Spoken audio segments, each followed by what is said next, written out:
Welcome sa Dries TV. Kung interesado ka sa ganitong news, huwag kalimutang isubscribe ang ating YouTube channel. Maraming salamat! Welcome po ulit sa ating panibagong update tungkol kina Kim and Paolo Abilino. Sa bawat update natin, tatalakayin natin ang mga pinag-uusapan sa mundo ng social media tungkol kina Kim and Paolo Abilino. Kaya naman kung hindi pa po kayo nakasubscribe dito sa ating channel nako, i-click nyo na po yan and isama nyo na din ang bell button.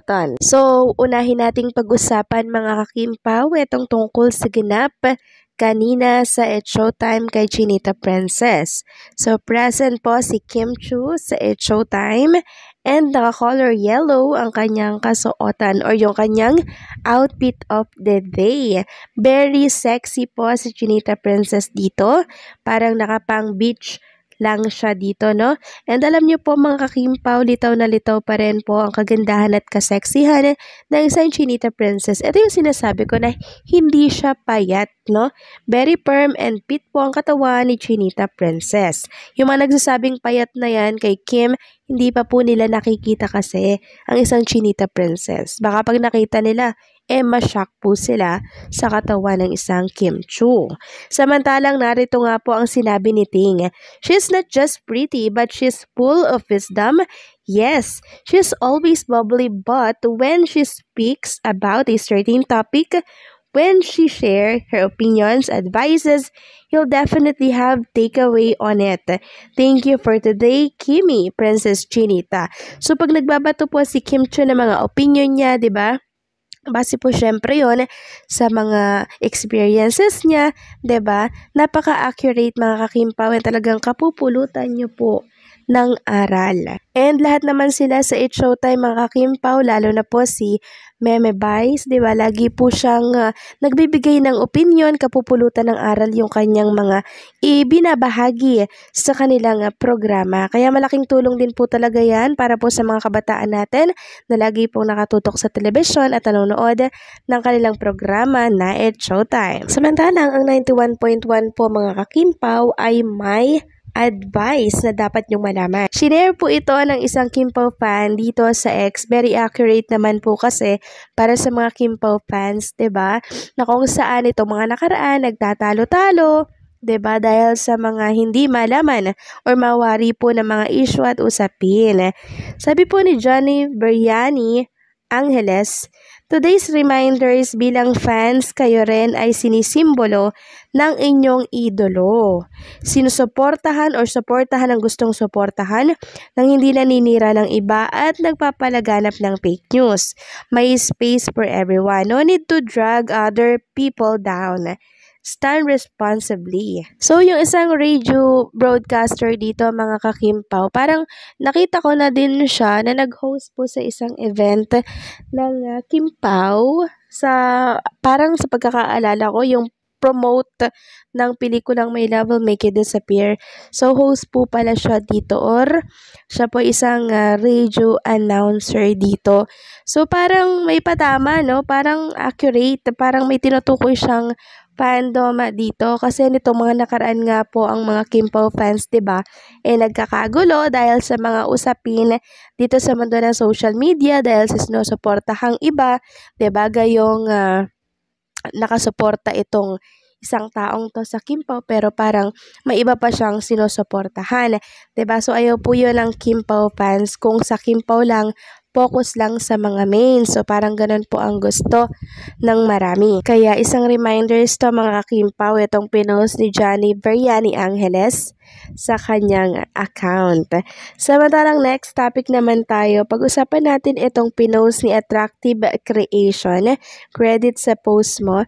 So, meron kasi siya ditong video na pinagsama-sama po yung mga ginagawa po ni Kim and Paolo Abilino, no? Pinagsama-sama po niya yon yung mga ginagawang super sweet, super caring ni Paolo Abilino, ganun din po si Chinita Princess. Pero bago ko yun napanood, meron akong nakita dito na combination ng mukha ni Kim and Paolo Abilino na mga bagets Sabi dito, who is Paolo when he is in love? Ayan po mga Kimpaw, yung batang Paolo, yung naka-blue. Then si Chinita Princess naman yung naka-pink. Very accurate yung mukha, no? Kamukhang kamukha po mga Kimpaw. Na-imagine ko tuloy na ganito yung itsura na magiging baby nila. Ang cute. And sa video po na kinonfile na yun mga Kimpaw, pinagsama-sama, nakita ko nga na napakamaalaga talaga ni Kim. Ganun din po si Paolo Avellino. Sobrang sweet talaga nila yung mga holding hands, mga kulitan, mga yakapan po nila to the highest level. Talagang nakaka-inlove po sila mga Kimpaw. And isa nga din po sa napanood natin doon, yung guesting po ni Paolo Avellino sa It's Showtime. No, during What's Wrong with Secretary Kim to mga Kimpaw. Sabi po ata ni Bong Navarro kung ipopromote daw ni Paolo Avellino si Chinita Princess, ano daw posisyon. And sabi nga po ni Paolo Avellino hindi niya alam